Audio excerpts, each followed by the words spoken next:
The clinking of glasses and the low hum of polite conversation felt a world away from the knot tightening in Daniel's stomach. He sat at a round table draped in impossibly white linen, a single, perfect rose in a slender vase at its center. Outside the grand windows of the reception hall, the sun was beginning its slow descent, painting the manicured gardens in hues of orange and gold. It was, by all accounts, a perfect day, a perfect wedding. But as Daniel glanced at his new wife, Eleanor, holding court at the head table, a chill traced its way down his spine. His daughter Lily sat beside him, a small, still figure in a dress the color of a summer sky. At 10 years old, she possessed a quiet wisdom that often startled him. Her eyes, the same deep brown as her mother's, were fixed on the centerpiece, her fingers tracing the patterns on the tablecloth. She hadn't said much since the ceremony, a grand affair in a historic church that had felt more like a coronation than a wedding. "Are you okay, sweetie?" Daniel murmured, placing his hand over hers. Lily flinched just slightly, before relaxing into his touch. "It's just loud, Daddy." He knew it wasn't just the noise. It was the oppressive weight of the occasion, the forced smiles, the feeling of being a spectator at the remaking of their own lives. He squeezed her hand gently. "I know. We won't stay too long. After the cake, we can slip out. How does that sound?" A small smile touched her lips. "Okay, Daddy." His attention was drawn back to the head table. Eleanor was laughing, a tinkling musical sound that didn't quite reach her eyes. She was beautiful, undeniably so. Her gown was a masterpiece of lace and silk, her dark hair swept up in an elegant chignon that exposed the graceful line of her neck. When she turned her head, the diamonds in her ears caught the light, scattering tiny rainbows. To everyone else, she was the perfect bride, radiant and joyful. But Daniel saw the fleeting, sharp glances she sent their way, the slight thinning of her lips when she looked at Lily. He had married her for reasons he was still trying to untangle. A whirlwind romance, a sense of dizzying momentum that had swept him off his feet after years of quiet grief. She was everything his late wife Sarah had not been. Bold, ambitious, and unashamedly glamorous. In the beginning, it had been intoxicating. Now, standing in the harsh light of this new reality, he felt a dawning sense of dread. He had mistaken a wildfire for a hearth. A waiter refilled their champagne glasses. The best man, a friend of Eleanor's brother, gave a short, generic speech filled with platitudes. Then, Eleanor stood up, her glass raised. The room fell silent. "I want to thank you all for being here," she began, her voice smooth as cream. "For sharing in the happiest day of my life." She smiled, a dazzling, camera-ready smile that sent a fresh wave of applause through the room. Daniel's own hands felt like lead.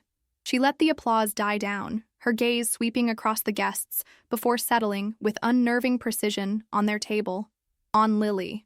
"Marriage," she continued, her voice taking on a more thoughtful, almost theatrical tone, "is not just the union of two people.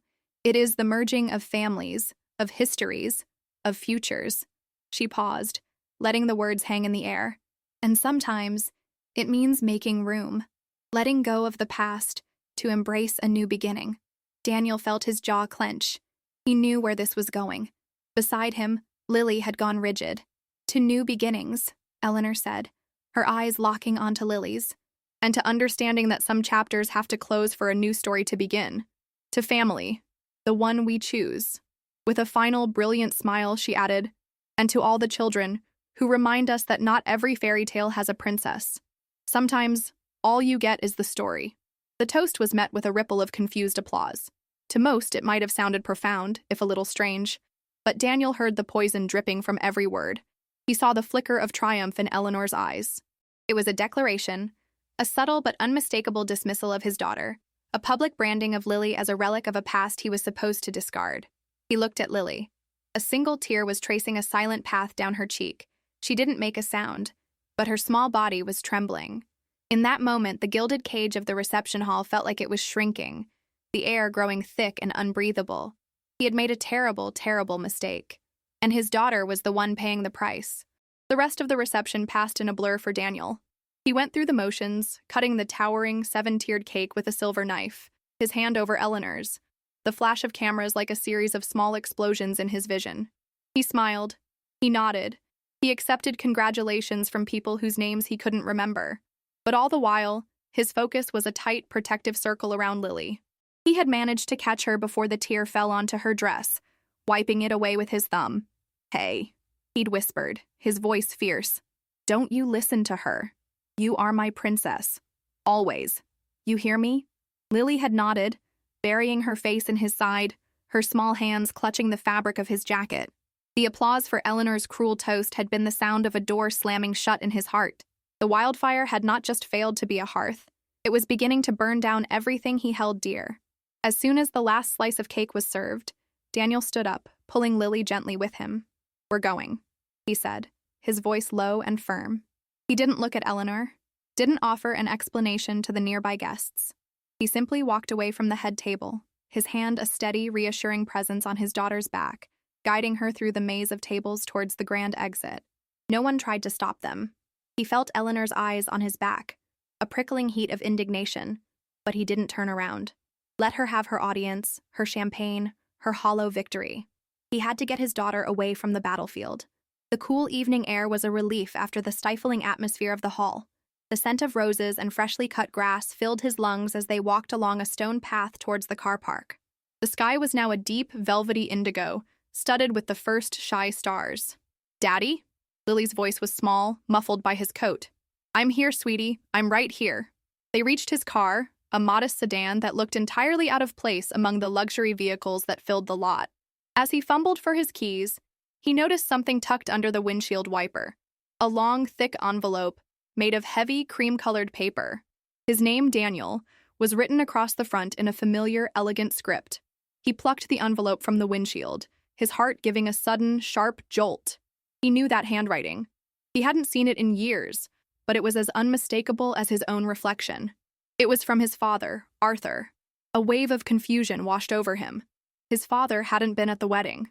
He'd sent his regrets weeks ago, a curt, formal note that had offered no real explanation for his absence, only a vague mention of prior commitments. Daniel had been hurt, but not surprised. His relationship with his father had been strained for years, a landscape of unspoken disappointments and mismatched expectations. Arthur had never approved of Eleanor, had made his feelings plain in his own quiet, unyielding way. He turned the envelope over in his hands. It was sealed with a wax crest he didn't recognize. What was this? Why would his father leave a letter on his car instead of simply mailing it or giving it to him in person? "What is it?" Lily asked, her curiosity momentarily overriding her sadness. "It's from Grandpa Arthur," Daniel said, his voice distant. He unlocked the car and helped Lily into her seat, making sure she was buckled in safely before sliding into the driver's side. He didn't start the engine. He just sat there, the weight of the envelope in his hand feeling heavier than it had any right to be. The sounds of the reception were a faint, muffled thrum in the distance. Here, in the quiet darkness of the car, with his daughter beside him and this unexpected message from his past, Daniel felt a profound sense of foreboding. Eleanor's toast had been a deliberate, calculated strike. This envelope, he suspected, was something else entirely. It was a counter-move in a game he was only just beginning to understand. His fingers found the edge of the wax seal. He hesitated for a moment, his thumb hovering over the crest. Then, with a deep breath, he broke it. Inside the envelope were several folded sheets of the same heavy, cream-colored paper and a small, old-fashioned brass key. Daniel unfolded the letter, his eyes scanning the familiar, slanting script. The car's interior light cast a soft glow on the pages. "My dearest Daniel, if you are reading this, then I can only assume your wedding has proceeded as planned. I apologize for my absence, but I trust that by the end of this letter you will understand. I could not, in good conscience, stand as a witness to a union I knew to be founded on a bedrock of deceit. I know we have had our differences, you and I. I have been a distant father, and for that I carry a deeper regret than you can imagine. But my distance has never equated to a lack of concern. When you first introduced me to Eleanor, I saw a woman of great ambition and charm. I also saw an opacity in her eyes that worried me. So I did what I have always done when faced with uncertainty. I sought facts. I hired a private investigator, a man of considerable discretion and skill. The things he uncovered were more disturbing than I had anticipated. Eleanor is not who she says she is, Daniel. Her family's wealth is not the old, respectable inheritance she claims. It is new, and it is built on a foundation of predatory business practices, hostile takeovers, and, most disturbingly, the financial ruin of smaller, more vulnerable companies. Daniel's blood ran cold. He thought of Eleanor's brother, the best man, with his slicked back hair and a smile that never quite reached his eyes. He thought of the casual, almost predatory way they talked about business. He continued reading, his heart pounding against his ribs. The most damning discovery is this. One of their most recent and ruthless acquisitions was a small, innovative tech firm that was on the verge of a major breakthrough. A firm that was struggling financially after the sudden death of its founder. The company was called Innovate Dynamics. Its founder and CEO was Sarah. Daniel gasped. A wave of nausea rolled over him. He remembered Sarah's passion for her work, the long nights she'd spent building her company from the ground up, the hope she'd had for its future. He'd been so lost in his own grief after her death that he'd left the handling of her company's affairs to the lawyers, who had eventually informed him it had been acquired after failing to stay afloat. He'd never questioned it. He'd been too broken to care. Eleanor knew this, Daniel. She knew exactly who you were when she met you. Their company, Vantage Holdings, didn't just acquire Sarah's firm. They dismantled it, sold off its assets, and absorbed its intellectual property. They did this knowing its value, a value Sarah had bled for. They left nothing. Your meeting was no coincidence. It was a calculated, strategic move.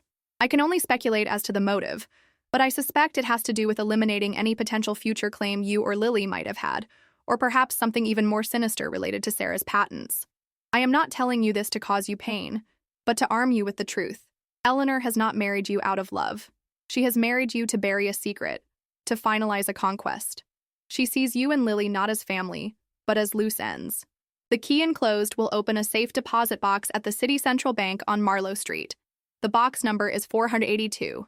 Inside, you will find all of the investigators' reports, documents, and evidence of their fraudulent activities. It is my final gift to you, and to the memory of the woman you truly loved. It is the weapon you will need to protect yourself and, more importantly, to protect Lily. Her toast was not just a dismissal, my son. It was a threat. Do not go back to the home you share with her. Do not let her near Lily. Trust no one from her circle. The man I hired, Mr. Abernathy, can be reached at the number in the documents. He is the only ally you can be certain of. Go now. Be the father I was not. Be the protector your daughter needs. Your loving father, Arthur. Daniel's hands were shaking as he lowered the letter. The world had tilted on its axis, the carefully constructed reality of the past year shattering into a million pieces. The whirlwind romance, the intoxicating glamour, the sense of a new beginning, it had all been a lie. A meticulously crafted illusion designed to cover a brutal act of corporate piracy and personal betrayal. He had not just been a fool, he had been a pawn. He looked at Lily, who was watching him with wide, worried eyes. She had seen the truth long before he had felt the coldness beneath Eleanor's polished exterior. She had known she was not welcome in her own home. He thought of Eleanor's toast, the chilling words now ringing with terrifying clarity. Not every fairy tale has a princess. Sometimes all you get is the story. She had been telling him, in front of everyone, that she had won. That Sarah's legacy, and by extension Lily, was now nothing more than a finished story. A cold, hard fury, unlike anything he had ever felt, rose within him. The grief, the confusion, the fear, it all coalesced into a single point of diamond-hard resolve. Arthur's letter wasn't just a warning. It was a call to arms. He folded the letter, tucked it and the key safely into his inner jacket pocket, and took a deep, steadying breath. He looked at Lily, his daughter, the last, most precious part of Sarah he had left. "Everything's going to be okay, sweetie," he said, his voice imbued with a newfound strength that surprised even him. "We're just going to take a little trip, just you and me." He turned the key in the ignition. The engine hummed to life, its quiet power a stark contrast to the storm raging inside him. He didn't look back at the reception hall, a palace of lies shimmering in the darkness. He pulled out of the car park and drove into the night, away from the life he thought he had chosen, and towards a fight he never knew he had to win. The city lights smeared across the windshield, a kaleidoscope of neon and sodium lamps that did nothing to warm the cold dread that had settled in Daniel's bones. He drove for an hour, maybe more, with no destination in mind, just the instinct to put as much distance as possible between them and Eleanor. The GPS on his phone was off. His credit cards were in his wallet, useless rectangles of plastic that would now serve as a tracking device for the woman he had married just hours before. Lily had fallen asleep in the passenger seat, her small chest rising and falling in a steady, trusting rhythm. The sight of her, so vulnerable, so innocent in the face of such calculated malice, fueled the icy fire of his resolve. Arthur's letter lay in his pocket, a tangible reminder of the new reality. He was no longer just a grieving husband trying to build a new life. He was a father protecting his child from a predator who wore a wedding dress. He needed a place to stay, somewhere anonymous, somewhere Eleanor couldn't possibly think to look. A motel, paid for in cash. But cash was a problem. He had maybe $200 in his wallet. Not nearly enough. Then an idea sparked. His old office. Before he'd moved into a new, larger space at Eleanor's suggestion, he'd run his small architectural business out of a cramped rented room in a nondescript building on the industrial side of town. He still had the keys, and he kept an emergency fund there. A few $1,000s tucked into a hollowed-out book on a dusty shelf. It was a relic of a more cautious time, a habit from the early days of his marriage to Sarah, when they were young and scrappy and always prepared for the worst. He'd never imagined the worst would look like this. He navigated the familiar, gritty streets, his sedan feeling like a ghost from a past life. The building was dark and quiet, just as he'd expected. "Lily, sweetie, wake up for a minute," he whispered, gently shaking her shoulder. "We're just going to make a quick stop." He led her through the deserted hallway, the air smelling of stale coffee and disinfectant. He unlocked the door to his old office and flicked on the light. Dust motes danced in the sudden brightness. The room was exactly as he'd left it. A drafting table covered in old blueprints, shelves overflowing with books, a faded photograph of him and Sarah, laughing on a beach, tacked to a corkboard. The sight of it sent a sharp pang through his chest. This was a room Eleanor had never entered, a space untouched by her influence. It felt like the only safe place on Earth. He found the book, a thick volume on Renaissance architecture, and retrieved the cash. Then his eyes landed on the photo again. He carefully removed the thumbtack and slipped the picture into his jacket pocket, next to the letter and the key. A small, silent promise to the woman whose memory he now had to vindicate. With the cash secured, he found a motel on the far side of the city, a place with a flickering neon sign and worn-out carpets. He paid for 2 nights in advance, using a false name he'd plucked from a billboard on the highway. In the small Spartan room, he locked the door, wedged a chair under the handle, and finally allowed himself a moment to breathe. Lily, exhausted from the emotional turmoil, fell asleep almost immediately. Daniel sat on the edge of the other bed, the brass key feeling cold and heavy in his palm. The City Central Bank on Marlowe Street. It would open at 9 in the morning. The night was long and sleepless. Every sound from the hallway, every car that passed on the street, sent a jolt of adrenaline through him. He reread Arthur's letter a dozen times, each word cementing the terrifying truth in his mind. She sees you and Lily not as family, but as loose ends. The next morning, under a gray, overcast sky, they drove to the bank. It was an old, imposing building of granite and marble, a temple of wealth and secrets. Leaving Lily in the car with the doors locked and his phone to watch a cartoon, he told her he would be back in 10 minutes, a promise he intended to keep. His heart hammered against his ribs as he walked into the cool, cavernous interior. At the safe deposit vault, a stern-faced woman led him into a private viewing room after he presented the key and a form of identification that thankfully didn't require him to be Arthur himself, only to be the designated recipient. The box was heavy, made of cold, solid steel. He slid it out of the wall and carried it to the small, polished table in the center of the room. With trembling hands, he lifted the lid. It was exactly as Arthur had described. A thick manila folder sat on top. Beneath it was a small sealed evidence bag containing a USB drive and a cheap plastic-wrapped burner phone. Daniel opened the folder. The first page was a summary report from one Mr. James Abernathy, private investigator. It detailed the timeline of Vantage Holdings' acquisition of Innovate Dynamics, highlighting financial discrepancies and evidence of insider trading. There were bank statements, shell company registrations, and printouts of emails so damning they made Daniel's breath catch in his throat. They hadn't just acquired Sarah's company. They had systematically bled it dry from the inside before buying the hollowed-out carcass for pennies on the dollar. And Eleanor's signature was on half the documents. He felt a surge of vertigo. This was it. This was the weapon Arthur had promised him. It was more than just proof of corporate fraud. It was evidence of a deep personal violation that had been orchestrated from the very beginning. He quickly packed everything into his briefcase, the burner phone feeling strangely heavy in his pocket. He returned the empty box and walked out of the bank, his steps more certain, more purposeful than they had been in years. The fear was still there, a cold knot in his stomach, but now it was overlaid with something else.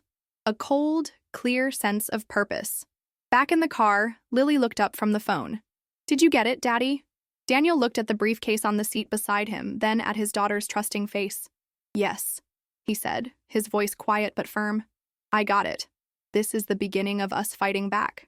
He started the car and pulled away from the curb. His next step was clear. He had to call Mr. Abernathy. He had to turn this evidence into action. The game had changed. He was no longer a pawn. He was a player. And he was ready to make his move. He drove to a different motel, miles across town, paying cash for another room. The first thing he did once Lily was safely watching cartoons on the small television was activate the burner phone. He dialed the number for Mr. Abernathy. A calm, professional voice answered on the second ring. "Abernathy." "Mr. Abernathy," Daniel began, his own voice tight. "My name is Daniel. I believe you were expecting my call. I was given this number by my father, Arthur." There was a brief pause. "Daniel." "Yes. I'm sorry for the circumstances under which we're speaking. Your father was a wise man. He was worried about you. Do you have the package from the bank?" "I do," Daniel confirmed, his hand resting on the briefcase beside him. "I've seen it. I understand everything." "Good," Abernathy said, his tone all business. "Then you know what you're up against. They will not play fair. My advice is to avoid a direct confrontation. We have enough evidence here to bypass a messy public fight. We can aim for a swift, clean strike that will secure your daughter's future and your freedom." Abernathy laid out the plan, a non-negotiable legal meeting. They would present a fraction of the evidence, just enough to show that they held a metaphorical dagger to the throat of Vantage Holdings. The demand would be simple: an immediate, quiet annulment of the marriage and the establishment of a trust for Lily, funded by an amount equivalent to the projected market value of Sarah's company had it not been sabotaged. The alternative would be the immediate release of the full contents of the briefcase to the SEC and the district attorney. 2 days later, Daniel walked into a sterile, glass-walled conference room in a downtown skyscraper.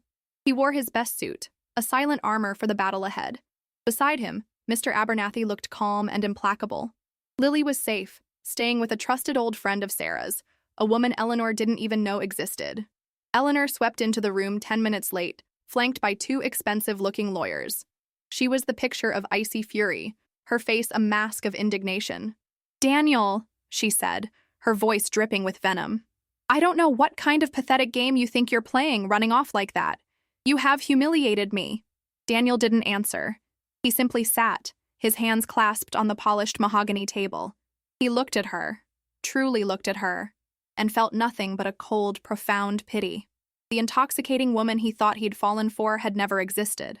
"My client has filed for an immediate annulment of the marriage," Daniel's lawyer began, his voice flat and steady. Eleanor's lawyer scoffed. "On what grounds? He's the one who deserted." "On the grounds of fraud," Daniel's lawyer interrupted, sliding a single slim file across the table. It contained printouts of 3 emails. Emails between Eleanor and her brother, explicitly outlining their strategy to dismantle Innovate Dynamics from within, sent weeks before she had ever coincidentally met Daniel at an art gallery. Eleanor's face went white. The mask didn't just crack, it disintegrated. The color drained from her cheeks as she stared at the words on the page, her own words, damning her completely. Her lawyers read the documents, and a swift, silent understanding passed between them. The fight was over before it had begun. The negotiations, if they could be called that, took less than an hour. The annulment was signed. The trust was established. A restraining order was put in place, forbidding Eleanor or any member of her family from ever contacting Daniel or Lily again. Daniel walked out of that room feeling lighter than he had in years. He hadn't just won a legal battle, he had reclaimed his life. He had honored Sarah. A week later, Daniel and Lily sat on a park bench, sharing an ice cream under the warm afternoon sun. The air was filled with the laughter of other children, and for the first time, it didn't sound like noise to him. It sounded like hope. He handed Lily a cream-colored envelope, this one bearing the seal of his father's attorney. It had arrived that morning. "Your grandfather Arthur left this for you," he said softly. Lily carefully opened it. Inside wasn't a long letter, but a single sheet of paper. On it was a copy of the final incorporation document for a new company. The company name was Lily's Legacy. It was the holding company for the trust, the legal entity that now possessed the value of what her mother had built. And below that, in Arthur's familiar, elegant script, was a short, simple note. "My dearest Lily, your grandmother used to say that we inherit 2 things from our parents: roots and wings. Your mother gave you the strongest roots imaginable, built on love and brilliance. I have simply ensured you have the wings to fly wherever you dream. Never let anyone tell you that you are worth anything less than everything. Your inheritance is not in a bank. It is in your heart. This is just the proof. With all my love, Grandpa Arthur. Lily looked up at Daniel, her brown eyes, so like her mother's, shining with a question he was finally ready to answer. Daddy, she said, her voice clear and strong. Mommy's company? It's mine? Daniel wrapped his arm around her, pulling her close. No, sweetie, he said, pressing a kiss to the top of her head. It was always yours. We just had to remind everyone. He looked out at the sun-drenched park, at the future stretching out before them, bright and boundless. The story wasn't over. It was just beginning. If this story touched your heart, share it with someone who needs a message of hope. Sometimes the greatest legacies are the ones we have to fight for, and the deepest love is the kind that gives us the strength to win.